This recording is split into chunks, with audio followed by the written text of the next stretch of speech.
Go. Hello, everyone, and welcome to this program of the University of Arkansas Small Business and Technology Development Center. We are very pleased to be able to bring you these educational programs to support small businesses everywhere. Please be advised that we will be recording this webinar for ASB TDC education purposes. As a registrant of the attendee of this webinar, you will be emailed a copy of this presentation and the recording. If you do not know about the Small Business Development Center, we are a one-stop shop for startups and existing small businesses. We are associated with the University of Arkansas and affiliated with the SBA and statewide ASB TDC, as well as a national network of more than 1,000 small business centers. So you are very, very supported. Locally, we offer one-on-one consulting programs like this one. We cover relevant topics for business owners, and if you are not already a client, we encourage you to visit us at sbtdc.uark.edu. Our ASB TDC presenters today are Director Mary Beth Brooks, say hello, and Consultant Scott Lacy. I am Amy Robinson, a specialty consultant with the center, and facilitating with me today are my colleagues and fellow consultants, Chris Case, say hello, Chris, and Catherine Corley. Catherine, would you like to introduce our guest today? Thank you, Amy. Yes, today we're also pleased to have guests for our Q&A panel from the Arkansas Department of Parks, Heritage, and Tourism, who are the oversight agency for the Business Interruption Grant.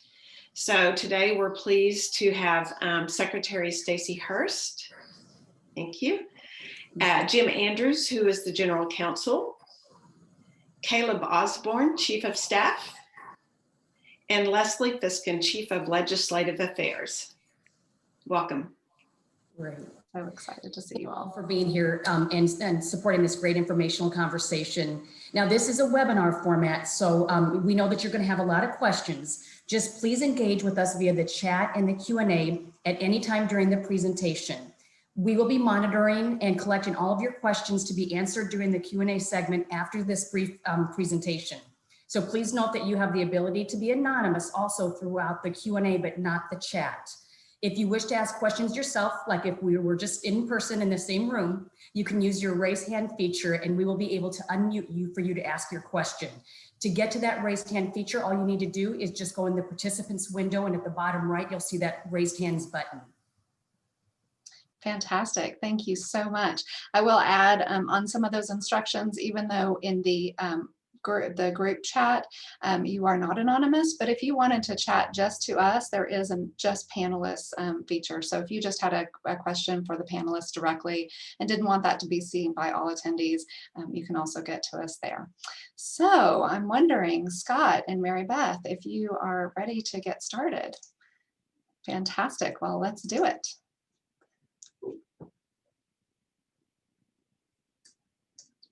Scott, are you ready? You have to go on unmute. There you are. Oh, it always happens every single time. I know, it happens to me every time. Thanks so much to everybody for attending today, and a really special thanks to our friends at the Arkansas Department of Parks and Heritage and Tourism. They've been working tirelessly to get this program ready in a really brief period of time, so we're lucky to have their expertise here today with us. First, to do a quick overview, well, first let me just tell you how excited I am for this grant opportunity for you guys in the hospitality businesses. It is so needed and so well deserved. So let us know how we can help you. Brief overview for you: the Business Interruption Grant Program will make approximately $50 million available for certain businesses in the service and hospitality industries who are experiencing losses or business interruption as a result of the temporary closure or reduced ability to operate. Businesses can seek reimbursement for expenses associated with any of their COVID-19 mitigation or a lot of other business expenses due directly to local, state, or federal government directives. Grants can be awarded for up to $250,000 per applicant. You'll see here, and you guys will be getting a copy of these slides. I listed some examples. They might include like a tattoo parlor, hotels, motels, hair salons, nail salons, restaurants, health clubs, bars, spas, and large and indoor and outdoor venues. You'll notice throughout this presentation a very consistent message of no double dipping. That's anybody who worked with us during the PPP and EIDL loan times knows that we preach that message consistently. So just anything that you have been reimbursed for before, you are not going to be reimbursed for again. So for example, if you received a PPP loan and it covered payroll and rent in May and June, you cannot claim May and June payroll and rent as eligible expenses for reimbursement. So let's go on to the next slide, Amy.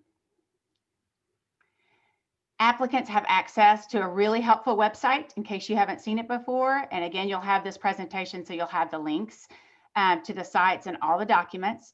You can begin emailing these questions that you'll see the email address here, biginfo@arkansas.gov. And they've also established this new phone number that was just published yesterday, that 888-722-1554. That's 888-722-1554. And they're available Monday through Friday, 7 a.m. to 7 p.m. So they're really available to help everybody with any kind of questions they have. Also, anybody who works with an ASBTDC, feel free to call your consultant for any of those same questions as well. Let's move on to eligible businesses. Eligible businesses just means like a for-profit corporation, partnership, sole prop, LLC, joint venture, 501c3 that meets the following criteria.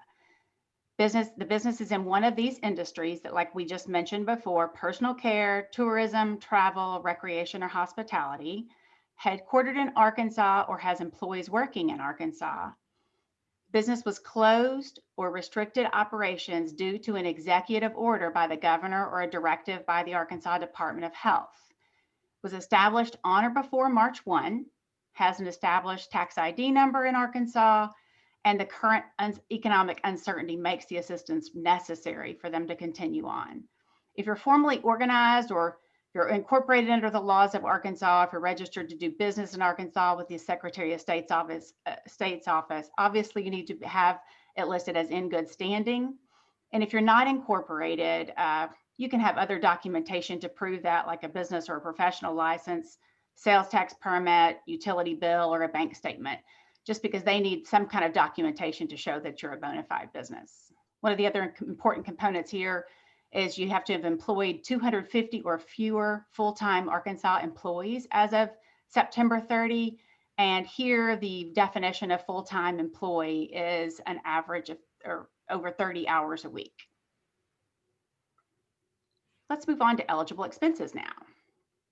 Eligible expenses include the following, but don't forget that they cannot have already been reimbursed by a federal, state, or local grant or loan. So PPE and other COVID-related expenses, and again, on arkansasready.com, they have a great list of pre-approved PPE expenses. Then there's rent and mortgage interest. They're not going to pay your mortgage principal, so don't get excited about that, but rent or mortgage interest. Utilities, so that's water, sewer, gas, electricity, telephone and internet costs, and that includes any of the kind of costs for to telework. Transportation costs. So no matter what, one of the things I took away from an earlier conversation was make sure if you're a restaurant, for example, you can include those delivery services, Grubhub, waiter, those kind of costs. Operating and professional licenses, franchise fees, business, your general liability and your auto insurance for your business, maintenance and sanitation expenses, really importantly, payroll costs and expenditures, and then interest on your business debt. That again is just the interest on that business debt. So I'm going to turn it over to Scott, who's on our team, and he can cover the rest of this presentation. Okay. So good to be with you all today. So as Mary Beth was explaining earlier, one of the biggest things we want to get across to you is that even though this is a grant, we really want to make sure that there's no double dipping going on. So if you've received funds that have covered previous expenses, this grant will not be able to cover those previous expenses. And concerning the PPP and the EIDL, we're going to go into that specifically here in the next slide in just a minute. But first, some other ineligible expenses are any state and federal taxes or severance pay to any laid off employees or bonuses for employees earning over $100,000 annually. There is a provision in there, however, for if you have shareholders and you've got a demonstrated history of paying them previously on regular intervals, those can be included in the payroll as well. But as far as bonuses for people over $100,000 annually, those won't be eligible.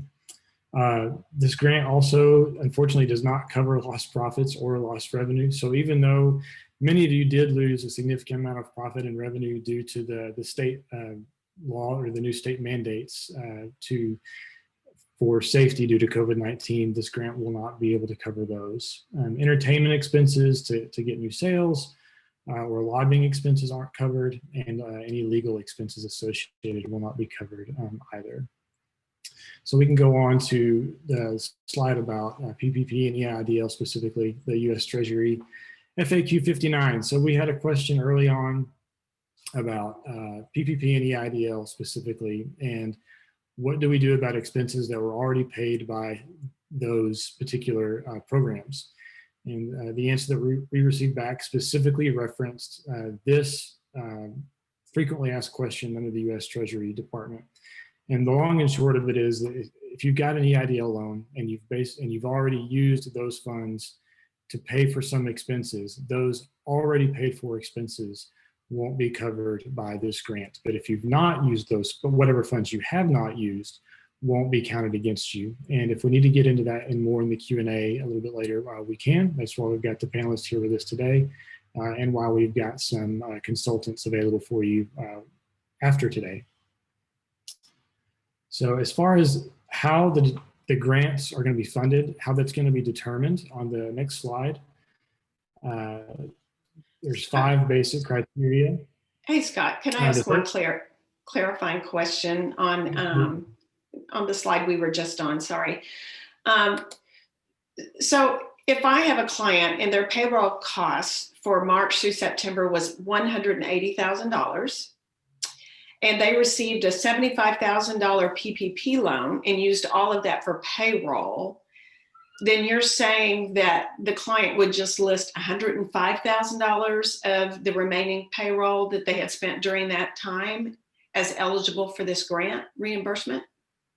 So for PPP specifically, whatever you were given by the government, it is going to be assumed that the entirety of that is going to be forgiven. So that would be considered total, that would go into your total funds used that you've received as assistance from the government, because it's going to be assumed under the statute that all of that is going to be forgiven. So that would be aid, and then whatever you've received is not going to be able to cover anything else. So anything on top of that, payroll wise, that wasn't able to be covered by funds you received would be eligible. Okay, thank you. So big question, how is it going to be determined what funds we get and who gets the funds? So the first thing that is going to determine what you receive is the amount of eligible expenses that you have. So we really need you to dig into your books, into your records and your receipts, and find all of your eligible expenses. And again, those expenses are going to be listed on the arkansasradio.com website in the documents listed.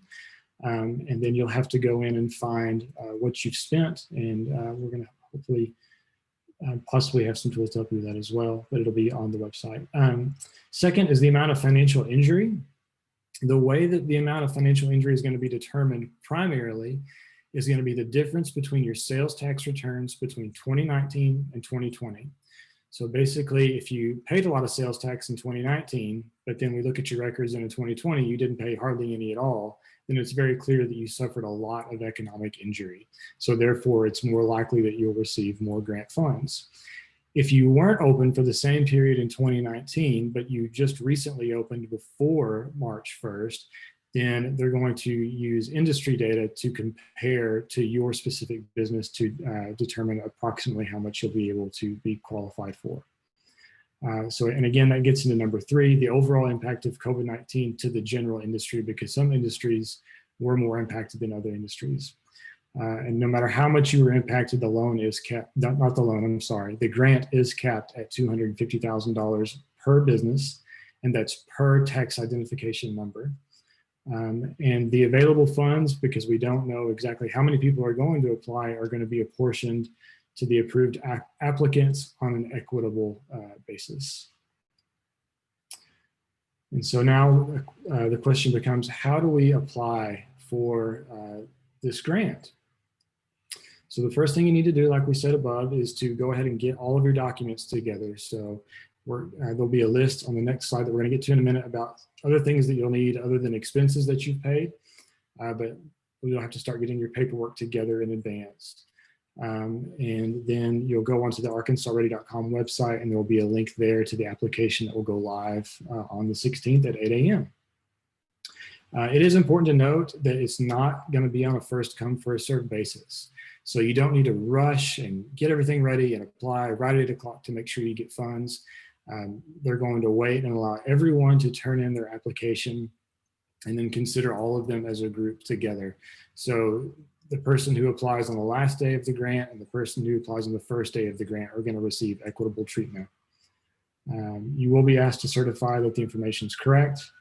And then finally, after you apply and after all of the determinations have been made, all the funds will be distributed before the end of the year, according to the CARES Act. So what documentation do you need?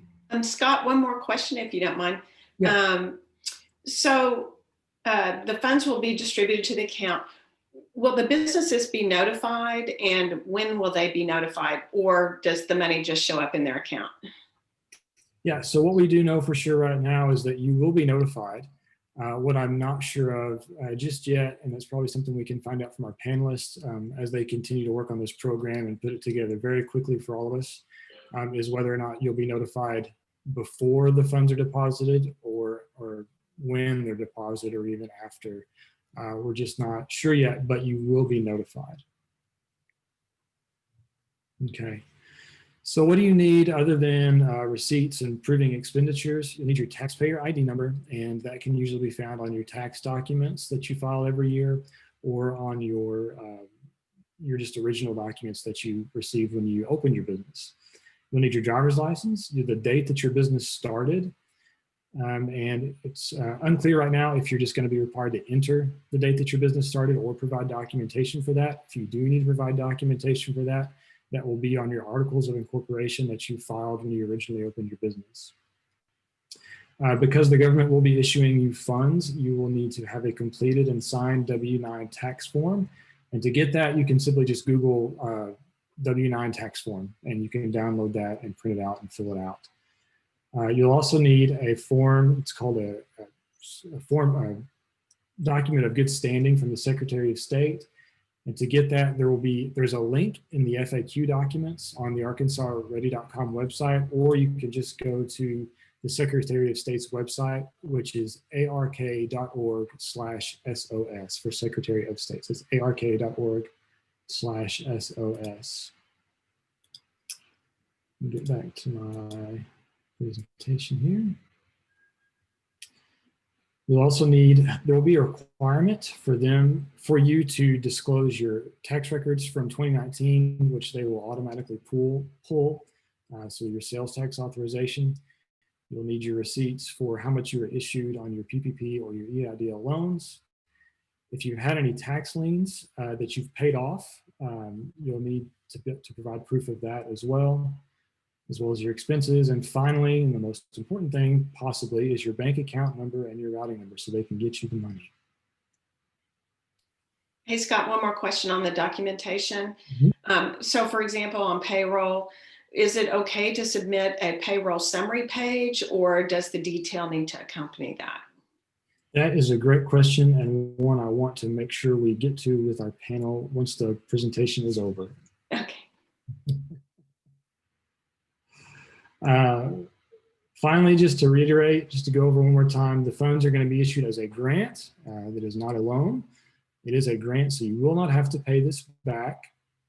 However, if there are any public requests, there will be a requirement for you to be okay with basically, it's going to be public information if you applied. For franchises and sole proprietors, you are also eligible. Nonprofits, you're also eligible if your main source of revenue comes from the hospitality industry. The grant will be subject to state and federal taxes, so keep that in mind. Also, please be sure to keep really, really good records of everything that you have, because if you are audited and it is shown that the funds were spent inappropriately or granted, As a result of bad information, there is a clawback provision for those funds. And again, as I mentioned previously, it does apply under FOIA, so the Freedom of Information Act. That is fantastic, Scott. A lot of information. I know that you went through a lot of information to get all of that put together, and we're really excited to launch into questions and talk a little bit more with our fantastic panelists that are here. I appreciate all of you and all the hard work that you did to provide that information so that Scott could go through it and, and put it all together for everyone. I will let you know that we really want to hear your questions. We already have some questions in the Q&A. That's fantastic. Please do ask them specific to your business. That is the way that we get the most information. You're welcome to post those in chat. Again, you're welcome to post that to the panelists and all attendees. We are monitoring that. You're welcome to post as yourself or anonymously in the Q&A. We also have a raise hand feature that Chris mentioned a little bit earlier. It's under participants, and next to your name, you should be able to raise your hand. What that will do is tell us that you have a question that you want to ask personally in your voice, and we'll be monitoring that, and I will go ahead and unmute when you have those questions. So we're going to go ahead and move on to that. I'm going to take off this big screen of sharing so that we can see all the fabulous faces of our panelists. Hello to everyone again. We really are excited that you're here. So Catherine, I know that we've had a couple of warm-up questions that we've gotten from a lot of our clients.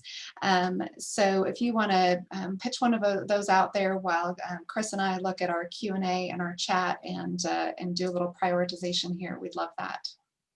Yeah, so I'll just go back to a couple that I asked and some that I still have to ask. So one was on the notification. So we understand that the funds will be distributed directly to the client's bank account, but when will they be notified and how will they be notified? Hey everyone, it's Stacy Hurst, and I think what would be our best approach as we try to tackle these questions is to put Jim Andrews in the lead on this. Jim has been the architect of the application and has been working closely with our consultant. Leslie Fiskin has as well. And then I will jump in if I feel like something needs additional clarification. And Caleb, I hope you'll do the same thing. So our full leadership team is here, but Jim, if you would be willing to just take questions as they come, I think that would be the easiest way to work through these.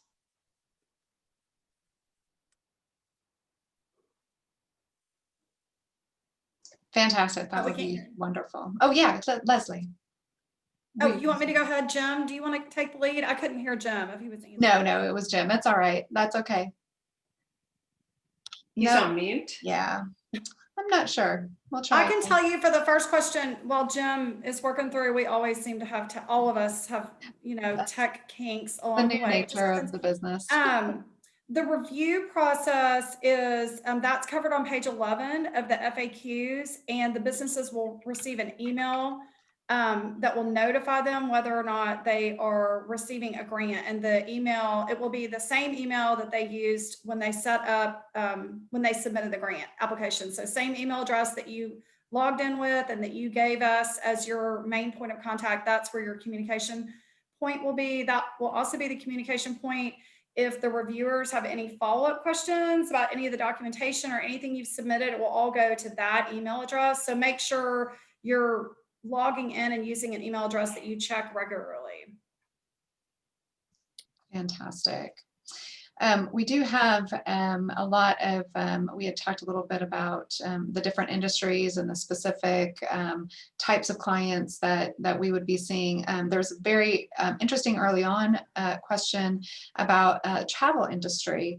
If they own a travel agency, if that would be within some of the industries that have been impacted, but would they be qualifying for this grant?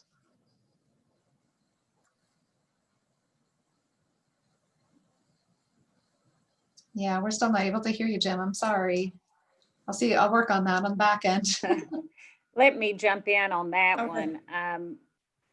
the travel agencies themselves were not mandated closed. So they would not be considered eligible for this particular grant program. Fantastic. Even though I know they were impacted because of the significant dip in travel. The way this grant is constructed, it is a direct impact of the state mandates that qualifies an entity. Fantastic. We do have a few hands raised and we'll get to you in just a moment. There is a very interesting, I love this, a trampoline park. So, and that's one type of business. So if you are a business that is in the entertainment industry, I know that we have like arcades and some unique places like that. What does that look like for industries like that? Stacy, you want me to answer that, or Jim? Can anyone hear me now? Yes, we got you. Okay, great. Yay. I didn't want to take over for Jim because he's the mastermind. I'm sorry about that. I don't know what it is with my laptop, but I have to manually set the microphone every time I log into a Zoom meeting. So Yeah, we feel you. in any regard, I think the question was about trampoline parks. And I think that would fall under a recreational business. And if it was impacted by a state or government mandate, then yeah, it would be a qualified applicant. Fantastic. Thank you very much. Chris, what are you seeing in some of the things that are coming through chat? I know we've got a nice big list. Yes, we sure do. So some of the questions I'm seeing, does this grant cover, for example, independent workers who regularly work for them, seasonal business employees, and farmers markets? How about those three? Does this grant apply to those three? Okay, for independent contractors, our rules only address employees, full-time employees or equivalent. I'm sorry, what was the second part? Seasonal businesses. Seasonal. If the expense is incurred from March 1st to September 30th, and it's an employee expense, then it is an eligible expense. And then a farmer's market, I'm not sure that it falls under recreation, travel, tourism. So I would say probably not on a farmer's market. Okay. And I would ask the question on a farmer's market. I don't recall a mandate that closed them or restricted their operation. And I don't know of the farmers markets I'm familiar with that are not quasi-governmental. I would question whether or not they had any full-time employees. And our grant requirement requires at least one full-time employee. Correct, Jim? Correct. I know several cities operate farmers markets, but that would be considered a quasi-governmental entity, and those are not eligible. Are the businesses then determined by the NAISC codes? The NAICS code is I guess, a data point that we will use internally to our portal. We ask our applicants to provide the NAICS code under which they consider themselves to primarily operate. And it's not a mandatory question in our portal, but we do ask applicants to help us out by telling us what they consider their NAICS code to be. Yes. This is probably a good point, just to remind everyone that this is a full review process. NAICS code, like you're saying, gives a little bit of a lead, a little bit of a hint toward that. But when we find, we have another question in the chat, if you don't mind, Chris, talking about clarifying hospitality industry. And so NAICS gives a little bit of a lean toward what that is. This one specifically is talking about nonprofits eligible for the grant as long as they're in hospitality, and what does hospitality entail. So would you give a little bit of a broader definition of hospitality? Is that a question to? Yeah, there's a broader definition of what hospitality entails. Okay. From the conception of this program, we envision hospitality industry to be the traditional businesses that are associated with that term, such as businesses that serve food, that serve beverages, or that are in the lodging industry. Recreation is also a piece of that. And one thing we've looked at too is those entities, that nonprofit entities that collect the 2% tourism tax. So that might be a question that anyone who thinks they might qualify, they may look at that and see if they are currently collecting 2% tax. Fantastic. That's a You guys very- already touched on this just a second, but it just came up again. But the Arkansas Ready for Business Grant Program, do they need to take that grant into account as well? Yes. Any assistance that has been sought and received elsewhere, government, private, whatever, that needs to be taken out of consideration by the applicant when they apply under this grant program. Okay, great. Fantastic. So I want to make sure that we're covering the industry questions, and then we'll kind of move into some of those financial detailed expenses and some other things beforehand. So definitely, Chris, if you see any other industry specific questions, you all have a lot of unique businesses. There are things like ticket sales, a locally owned boutique, asking if they are eligible for that grant, for this grant. I think that, Stacy, I know that you've spoken to this before about boutiques, and I think what I'm hearing from you all is that these are that part of eligibility is if you were required to close for any reason. So a lot of times that comes up as salon, as lodging, as restaurants. So are there some of those big buckets that you can give us industry-wise about industries that were affected and in those large at that level as far as required to be closed? Well, I would direct everyone to take a look at arkansasready.com and study those, the FAQs that are provided there. Eligible businesses are provided there. There's some definition on that. Mm-hmm. I will tell you generally, retailers were not mandated closed, just generally. Even if you operate in a tourist town like a Eureka Springs, if you were just a general retailer, you were not mandated closed.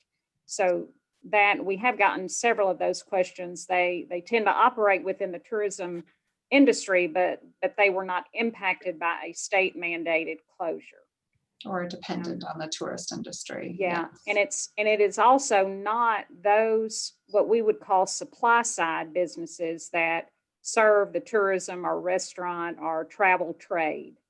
If you are a restaurant supplier, you are not part of this you are not eligible for a grant through this program. Fantastic. That's very good specific information.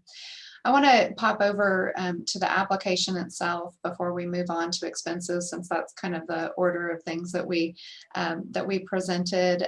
There are a couple of questions about narrative opportunities. So will the application have opportunity for some narrative? So for instance, downloading financials and some of those other things, will they have an opportunity to write something to you all?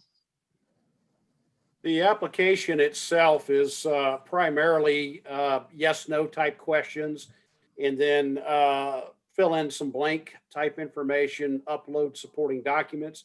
There's generally not a narrative portion of the application portal. There will be a chance to email the help desk, if you will. It will not be a chat feature. It would be an email. So if an applicant has a question or is hung up on something in the application portal, we can provide assistance through email. There's also the call center that an applicant can reach 7 a.m. to 7 p.m. Monday through Friday. Fantastic.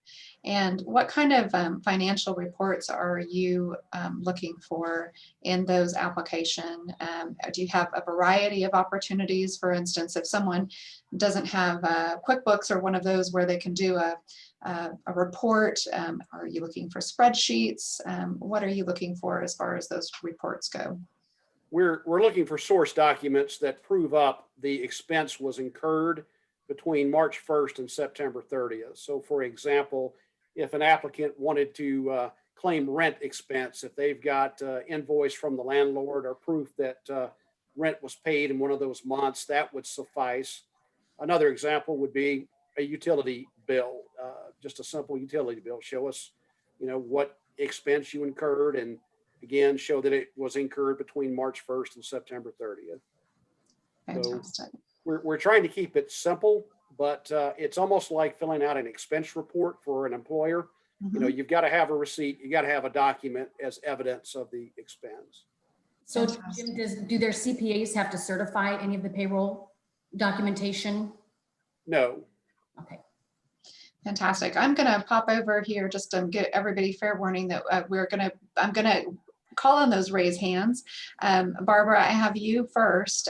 So I am going to ask you to unmute and ask your question to our panel. Okay. There you are. Hello, thank you for doing this. We bought a business, an ongoing business that was very successful, a lodging business on September 30th, 2019.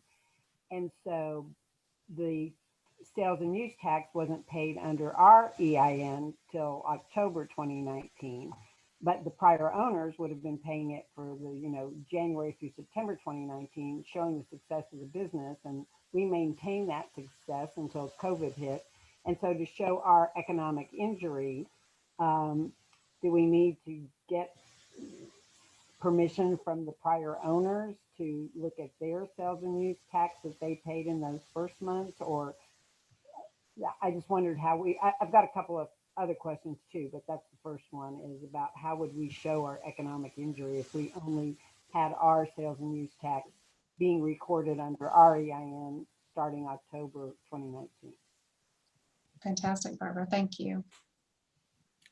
I think I heard the question. It was a little soft in my speaker, but I think, yes, we would need you to go to the prior EIN holder and get an okay to use their prior tax info for determination of economic impact in that situation. If that will not happen, then probably what we would do is revert to general industry info for your area, showing what similar businesses may have incurred as economic injury. Okay. But one of the big drivers of our model is economic impact to those businesses that collect and remit a sales tax. So we would have to, I guess, get our arms around that information to properly calculate a benefit for you. Okay, and then on the independent contractor question, we start our employees as independent contractors for a month or so, maybe two, before we make them employees, just to see if they're going to be a fit. And so can we include the expense for the time when they were independent contractors, or only once they started to actually be W-2 employees? Only when they were actually a W-2 employee. Okay. And for payroll, is the QuickBooks payroll summary enough, or do you need to see copies of checks that were written to the people, or what? That's a great question. We would need some proof up that the expense was incurred, again, between March 1st and September 30th. I can only imagine what a payroll summary might look like. If you were to upload that as your source document, we may have to reach back out to you and talk some more on that. Fantastic. Okay. And Thank then, you. Oh, go ahead. So on supporting documentations, you're going to want to see copies of actual receipts. So we need to copy those, scan those, and upload them. If I don't have a scanner, Yes, please. If I don't have a scanner, do you have a fax number we can send them to, or do we have to just take pictures of each one? And If you want to take pictures with your cell phone and do it that way, we will accept it that way. Okay. All right. Thank you very much. Fantastic. Thank you very much. So we're going to ask a couple more of our other questions. Chris, if you have some when it comes to the application itself, feel free to throw those in there. Would love to hear any of those. Okay, so I do, and it's just during the application process, So if they need to stop the application and email you all a question, do they have an option to save it and come back to the application and finish at a later time? Leslie, you're shaking your head yes? Absolutely. Yes, I actually was typing a response right now because yes, they can come back when they log in. You create a username and password. You can come back to it. You just need to make sure to have everything submitted on the 25th by 11:59 p.m. Okay, great. Fantastic. Well, we do have another question interesting. And again, the reason that these are being reviewed is because all of these businesses are very unique. This is actually a gym that did need to close down, but they did hold some online classes. So their in-person classes were affected. Obviously, they were impacted, even though they did, like many of our restaurants, figure out ways to continue to do business. So in your cursory view of that, would that qualify? Yes. I think so, yes. I Okay. think that was a very innovative move on their part. Absolutely. Yeah, and we certainly don't want to penalize an enterprising business owner that has adapted and learned to operate in this COVID economy. So that is certainly, I at first blush, I think they definitely qualify. Well, and I think it starts to kind of leap over a little bit into some of the questions that we're getting about expenses themselves. In this case, they had to, a lot of restaurants, in this case, a gym, a lot of people have had to purpose and repurpose things or buy new things in order to continue business in some form or fashion. And so when it comes to some of those expenses, and I know that you do have a list of these, what is it that maybe the shorter list is what doesn't count as an expense? We have a list of enumerated expenses, of course. You can find that on the Arkansas Ready webpage. We also have embedded in the portal application breakdown of expenses by type of eligible expense. Then we also, in our program rules, have a list of ineligible expenses.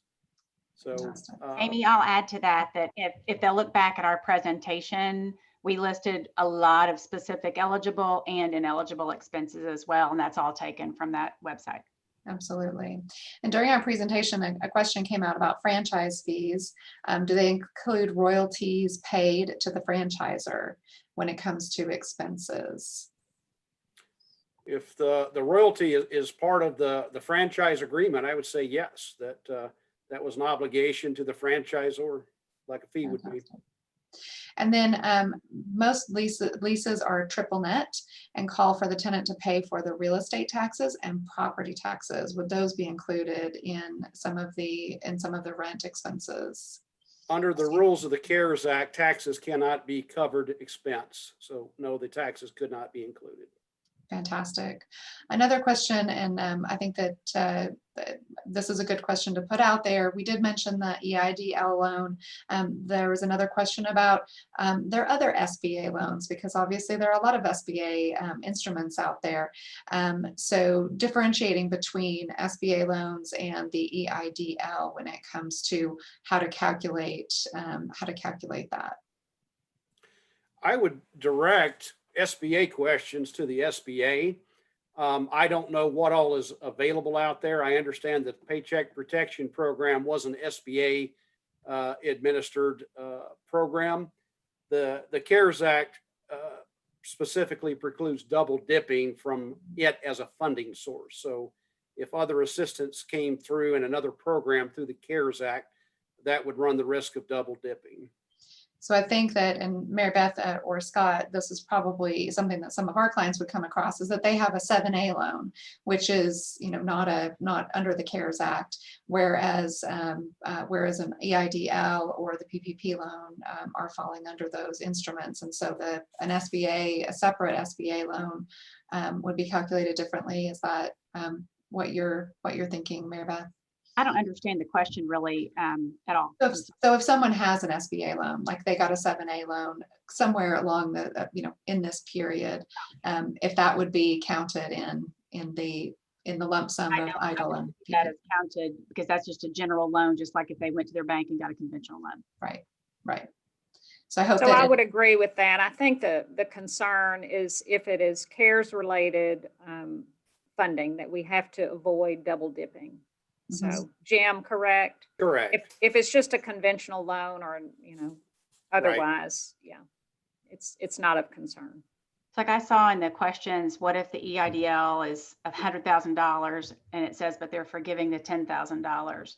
I think the important thing on that is that the EIDL loan, it depends on how much of that EIDL loan is actually used to spend money on those particular forgivable expenses for this application. So it's not a sweeping, you can't say across the board, it's all going to be counted or not counted. It depends on if you got a $50,000 EIDL loan and spent $10,000 of that EIDL loan on rent in September and October, that you would not be able to include that September and October rent. And even if you got that much money and if you got 50 and you only spent 10 of it, then the other 40 is not applicable. Fantastic. What other questions are you seeing, Chris? And then I know that our team has some other questions. As consultants to your businesses, we have some of these questions as well. What else are you seeing, Chris?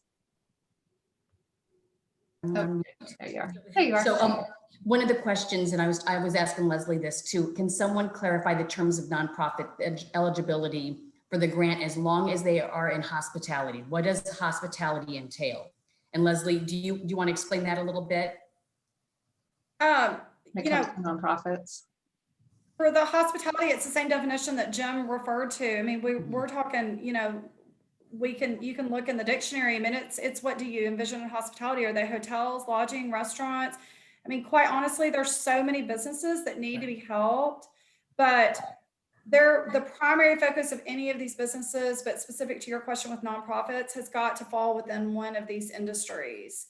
Okay. So it can't be. I mean, we've had questions, lots of questions when we went before the legislature about like food banks or homeless shelters, and that are service industry driven and that are very good organizations, but their primary part of their focus might be something related to providing meals to people that are living in their shelter. So would they count? And they're a nonprofit organization. And to be quite honest, they're too far removed from who we are targeting with this grant. But some of those nonprofits will be able to qualify for other grants of CARES Act funds that have gone to through DHS, through Kathy Webb's Hunger Relief Organization. And we can work on getting links to some of the website information for you. Some of those funds have already been tapped into by certain organizations, but those organizations are now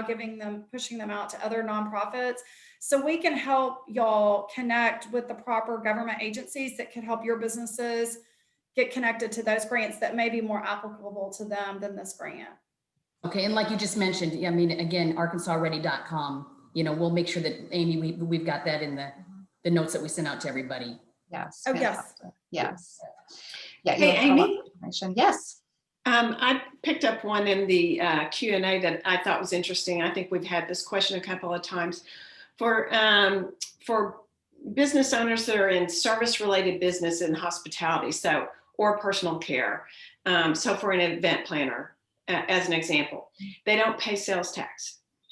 So it would seem that they would be included in this, but because they can't prove the harm because the sales tax, are they eligible, number one, and number two, how would their amount be calculated? So did you say an event planner? I'm sorry. An event planner would be an example. I think a salon owner, Mary Beth, is we've talked about that in the past too. Okay. I don't think an event planner would qualify for this grant. A salon owner would qualify. And Jim, why don't you describe how that salon would qualify? Thank you. As I understand it, salons are not required to collect and remit sales taxes in Arkansas, and accordingly, we don't have that information on which to judge economic impact. There are probably other eligible businesses that fall in that same type of situation by not collecting and remitting sales tax and giving us that information to calculate economic impact. So what our portal does is separate those types of businesses into a separate applicant pool, and that applicant pool will share pro rata based on its claims. Fantastic. I'll add too that one of the reasons we do take the sales tax information as an informer of economic impact is our program's intent is try to get more aid where it's needed most. So you could have two similarly situated businesses, and if one has had a greater economic impact due to COVID than the other, then the former can expect to have a little bit of a skew in their grant amount that they receive. Thank you, Jim. I'm going to go ahead and call on one more person. We've got about 10 minutes left on this, even though we could obviously go on for a little while. So Sam, just to give you a heads up that I'm going to call on you, I'm just going to click on this and ask you to unmute. Hey guys, hey, I'll be really quick about this. PPP money we received back in April, and we used it to cover payroll all the way through, and it ran out April, May, June. So by end of June or by middle of June, we had used all of our PPP money. The grant window goes through September. Can I submit for payroll assistance from mid-June till end of September? And I guess then how do I actually calculate that? Because obviously we got PPP money. Do I submit all payroll expense for the entire covered period and then back out and say, hey, but I received X number of dollars in PPP funding, so there's a difference? What would your recommendation be? The answer to your question is yes. You can supplement your payroll expense to the extent PPP did not pay during the eligible period. Our application portal will ask for amounts received previously from other programs, and then you would actually back out from your total claim that amount and use that in the application portion when you're calculating your claim. Got it. So submit all eligible expenses and then communicate all grants that have already been applied to those expenses. That is correct. Thank you. Fantastic. Thank you, Sam.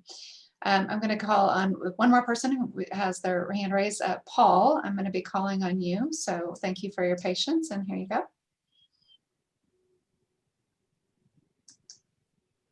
So go ahead and unmute, Paul, and then we'll be able to hear you. Can you hear me now? Yes, we got you. Yeah, okay. So I guess there were several of them in there. I mean, I thought I heard at the very beginning that we should assume that all PPP funding should be used against payroll, but maybe I misunderstood that.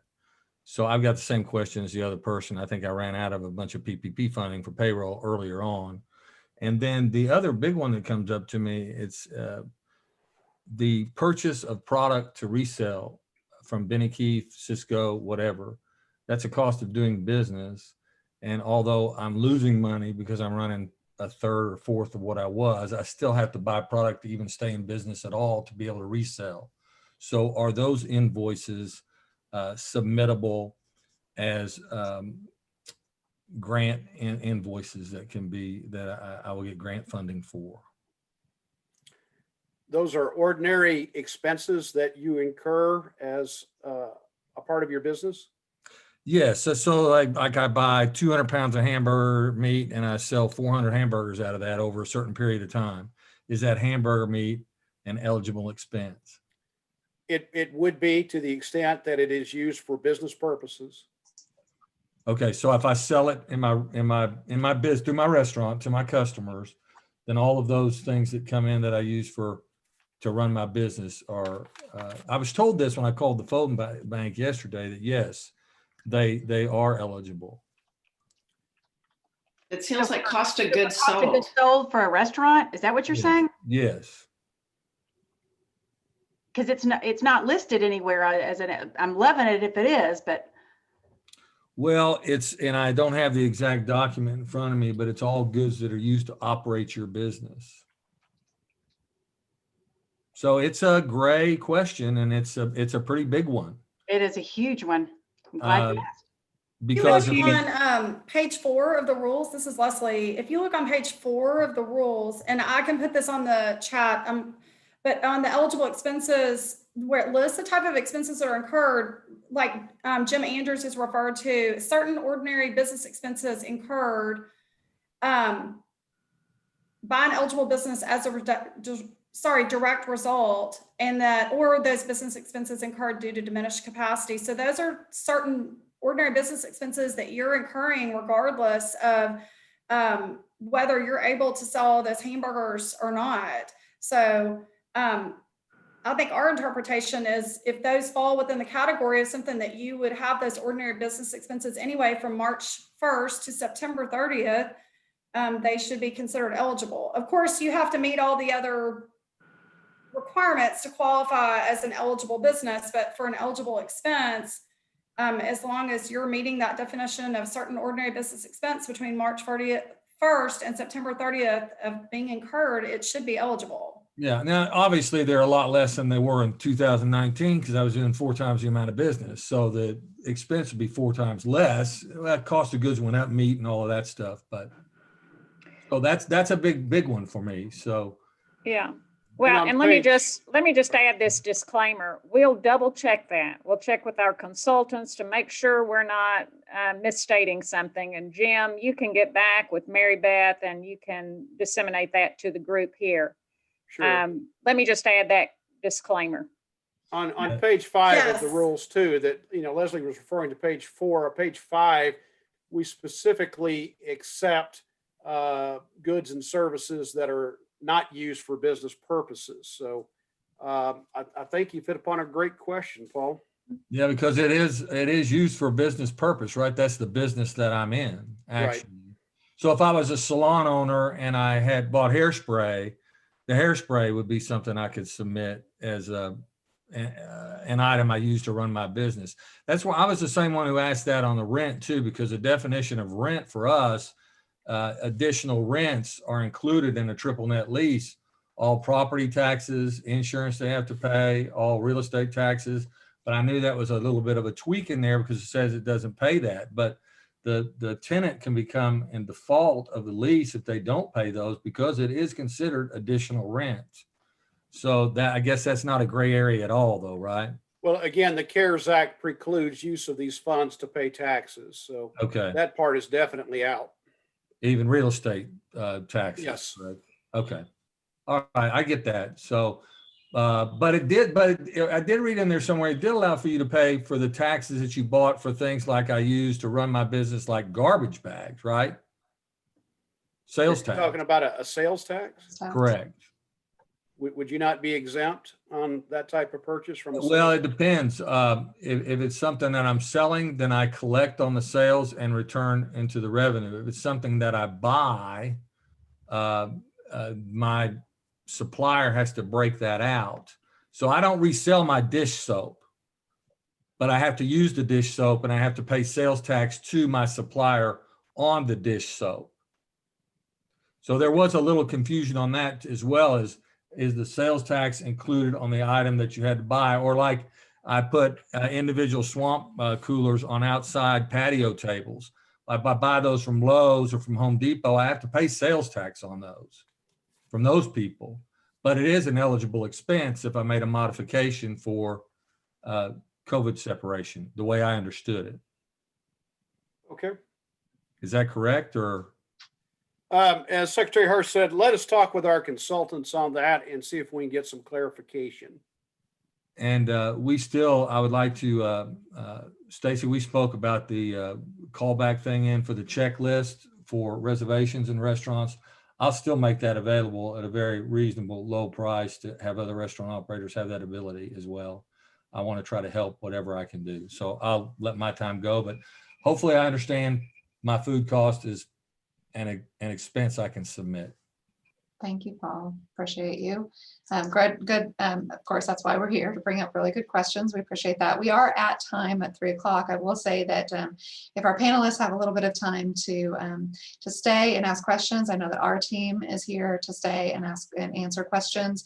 Then if you as a participant are able to stay and feel that your question still needs answered, please do that. What I will also say is that we are not going away forever. We will still be here for you after today, as well, obviously, as Secretary Stacy, Hurst, and teams. So I think that if you have something specific, again, you're welcome to raise your hand.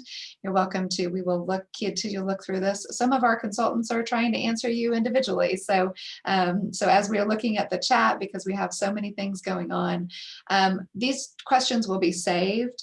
You're welcome to email us. We will provide you that contact information and provide the other information for you to get in touch with us, because these are great questions. Barbara, if you want to go ahead and ask again, I know that you mentioned that you had your hand back up, so we'll go ahead and ask you to do that if you would like to do that. Barbara had a second question, if you're still there. Okay. And I unmuted myself and then got muted again. So okay. Sorry about that. Sorry about that. Okay, I have a question about the rules, definition of eligible expenses, and I'm trying to exit the full screen to get to that, but it's not letting me. So where it says, oh wait, let me try this. I'm stuck on the full screen, so I can't see what I was going to read to you, but the eligible expenses, when it talks about ordinary business costs, ordinary business expenses, there's language that says due to, and that's what's confusing me. Due to sounds like the expenses had to arise from the closure or diminished capacity of the business, rather than be just the, it's the loss that occurred due to the COVID, as opposed to the expense, other than mitigation expenses. These are like ordinary expenses, like paying the payroll.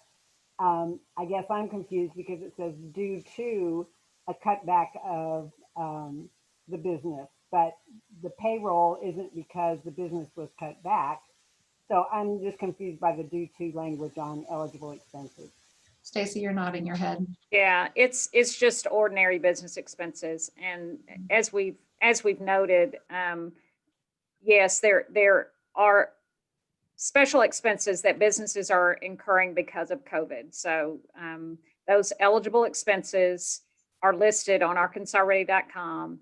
But it's also, it's, as we've just talked about, ordinary business expenses, and the grant amounts will be prorated based on the sales tax data and informed by that data. So those businesses who suffered the greatest loss will receive a higher grant amount. So it's all part of a formula that will indicate, hopefully, greater amounts going to businesses that have high expenses, but also they've had a great change in their sales tax amount. So yes, it is a little confusing, but we are allowing, Leslie, if you want to jump in, just those ordinary business expenses. And I guess I'm saying it doesn't have to be directly related to COVID mitigation. Leslie, Right, no, that's right. Secretary Hurst is right on page 4 of the rules, which I know the rules are a lot of legalese. And so I think the FAQs are really easier to read. I'll find the page number on the FAQ and I'll put it over here in the chat too. But if you're looking at page 4 of the rules, that's where the eligible expenses are discussed. And they are separated out as COVID mitigation expenses. And then we've got the certain ordinary business expenses, because we know, and that language really means we know you've got certain ordinary business expenses by a business, and your business was also was directly impacted by those government mandates. So we know that y'all have had those expenses, whether you were open or not. If you were a restaurant and you couldn't have anybody dining in your restaurant, or then you were very limited on the capacity that you could come back, those certain ordinary business expenses were still incurred.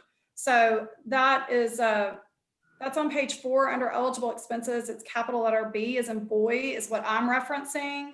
And then I'll find the page number for the FAQs and put it over here in the chat too.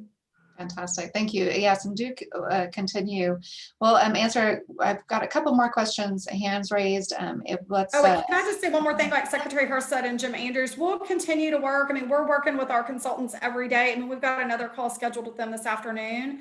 And so we appreciate all of these questions. And sometimes we're able to provide an absolute answer with 100% clarity. And sometimes, you know, we want to make sure that we're answering this right. And we worked very hard. We've had lots of lawyers and business people involved with everything, but just for clarity purposes, we'll make sure that everything we're giving you on this certain ordinary business expenses are accurate. We also are sharing other information with Mary Beth and her team that will, I think, help provide support to everybody understanding what executive orders were out there, what directives were out there. Tourism tax information, we'll also send that to Mary Beth and her team as well, so that y'all have got that as a real quick reference point.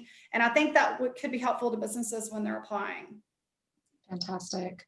So if any of our consultants or if anyone wants to hop on and answer any of these chat or open questions on the Q&A, we've covered quite a bit, or at least examples of some of the specific things. I'm going to go ahead. I've got Veronica and Connie. Veronica, I'm going to unmute you momentarily. We're just going to take a couple of more minutes. And so Veronica, will you unmute and ask your questions, please? Thank you guys so much for doing this. I hopped on a little late, so I don't know if you guys covered this already. If you have, I apologize. I kind of have a two-parter. The first one is my business was able to get grants, forgivable loans, and the small business loans. When we're doing this paperwork, obviously we're going to deduct the forgivable loans and the grants, stuff like the EIDL, not the grant part of it, but the actual loan part. Do we need to incorporate that in, or is it possible that we kind of hold on to that to weather through this winter, which will be a mess? I'll be happy to answer that one. I think maybe what's best, is there any way you can email us, because we've already discussed all that. And since we have a lot of questions we need to go through, if you can chat and send me your email address, I'll either call you and we can address that separately, because we've already talked about that. Okay. And then the second one was the when we're submitting information, there'll be a lot of documentation with that many different funding options and stuff. We just need the individual receipts for the items that we're filing under the big, right? To be submitted to you guys. Or will you want to also have the individual receipts for the itemization on other things, like the other grants that we've used? Let me make sure I understood your question. You just asked them, do you submit one itemized receipt for your eligible expense? Well, so we have itemized receipts for every program that we've worked with. And my question is, will you guys want to also have those individual receipts, or would an itemized list that says these things we're not applying for with big, but these are the ones that we used other funding for? So, Yeah, I'm not sure. Veronica, can you tell us what your business is generally? I own a salon. A salon. Okay. Yeah. And I guess the good description of it would be like my PPP expenses with my utilities. Since I'm filing those utilities under PPP, would you guys need that itemized receipt, like the actual receipt from that electric bill from that month, if it's being used for PPP, or would you guys take a spreadsheet that has that listed and that it's not something I'm asking for with big? So if you are claiming reimbursement through this program and you understand, the no double dipping rule. So if you are claiming reimbursement through this program, we need a receipt that reflects that request. Yes. We don't need any list that includes everything and what the portion that you're paying through PPP and then the portion you're requesting through our grant program, through the big. So you can make that determination what you're going to ask for reimbursement for through the business interruption grant and provide a receipt for that. Okay. And Leslie is pointing to page 8 of the FAQs on arkansasready.com. That will help explain that a little better. Okay. Okay. Maybe I misunderstood something earlier. Maybe I'll put it in an email. Thank you for your time. Thank you very much. Thank you. I think we're going to go ahead and if anybody on our team has something that we have not asked that is a very common question with our clients, let's go ahead and put that out there. It may be a summary of some of these other questions we still have outstanding as well. And then we'll make sure everybody has our contact information and knows what they're going to get. Hey guys, we have a lot of questions on FTE, and I can, in case you don't know why, the reason is it was such a huge question on calculations for the PPP loan. So everybody is obsessing, as I would be if I were in their shoes, because we had to obsess a lot about it for PPP applications. So sometimes they want confirmation that 1099 employees count or do not count.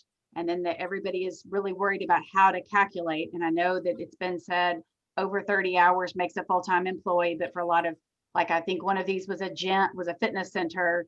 They might have 5 full-time employees, but then they have, 30 part-timers. And if you add all their hours, it's a lot. But does that really matter? And what do you recommend? Stacy, I can respond. I mean, we're looking at full-time employees, and we actually worked with, I know there was frustration with the other grants. We worked with Economic Development Commission on this and used their recommended language of that 30 hours. Right. What they're asking though, Leslie, is do they add up, if they have 10 employees who each work 20 hours a week, do they need to then say, that means it's 200 hours a week and you divide it by 30 and then that's your number of full-time equivalent? Or is it just truly counting full-time over 30 hours a week? So a place like a gym that has 40 employees, but really they only have 5 full-time people, right, 30 hours, would they say 5? Might they say 20? Whatever. It's my understanding this grant is you count only those full-time employees, and I'll double check with Jim Andrews. I think he jumped off this. I think he's off this because we had another call. So I will circle back with you to confirm that. Great. Thank you. Well, and one thing I'll add to that is that, this is Caleb. One thing that I'll add to keep in mind here is we're looking at the 250 because we're targeting businesses that fall in that small business window. And so really we're looking, you need at least one employee up to 250. It's that range we're looking for. So hopefully, if you're a business that falls within that and there's some other questions, knowing it's a loaded issue for other programs, hopefully that will, knowing you're within that window, that will give some degree of comfort, because it's really once you get near that average of 250, that's kind of the cutoff that's going to be applicable. Right. That's why I said on there, or does it really matter? Yeah. Okay. Yeah. I do still continue to see what you would like to see as far as PPP documentation and other grant documentation for what it is that they spent that on, so that it could be separated out from what it is that they're claiming. Is that clarified in some of the documentation, Leslie? Well, I think Secretary Hurst just answered that question for Veronica. But we're trying to make this, of course, this, like everything with COVID, this is a fast moving train that's moving all over the place. And we're trying to keep everything on the tracks and make it as easy for businesses as we can. So, there is a provision, at the end of the grant application, they're going to certify and attest. And basically, I'm going to promise that I'm telling the truth. And we're going to trust on part of this. We just have to trust people that say you had $1,000 that the PPE and payroll expenses and PPP covered 500 of that. We're not going to ask for you to show us that you spent the PPP for $500, but it's the other 500 that you're going to ask us for. And so, when you promise that you're submitting everything that's accurate for your business and that you're eligible, that incurred within this time frame, you're also agreeing to the fact that if the state of Arkansas wants to come back and, like Scott discussed, is you got to save your receipts and make sure you're spending these, using these, the grant funds where they should be applied for these eligible expenses. So part of this is, you know, trust factor and relationship, and we want people, we don't want to ask people to be burdened with resubmitting documentation for other grants that they've already applied for. Fantastic, Leslie. I think that everybody needed that. I think that it's if everybody is okay, I think we're going to have to go ahead and end at this point in time. I know we've kept you a little bit over time, and we will reiterate the fact that we are available. We are here. We're showing you a screen right now that gives you our contact information at the SBTDC. We want to make sure that you have access to us, and Leslie has shared a lot in the chat as well. So again, you will be emailed a copy of this presentation and recording.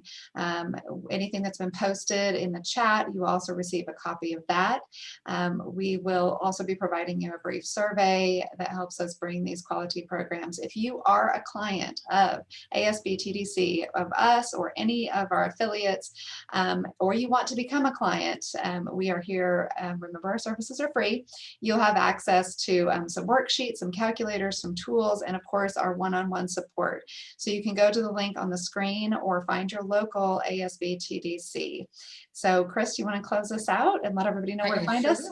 Sure. Well, you can also find a full listing of our workshops at sbtdc.uark.edu, which you can also see on the QR code right there on your screen. And make sure you also sign up for notifications. We are also, as you probably already know, on social media, so please follow us on Facebook, Instagram, and LinkedIn.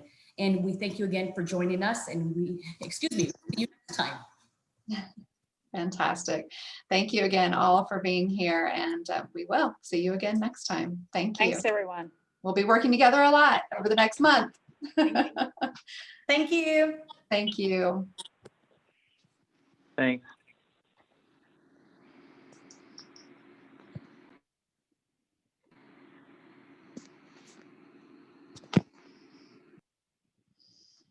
Oh my God.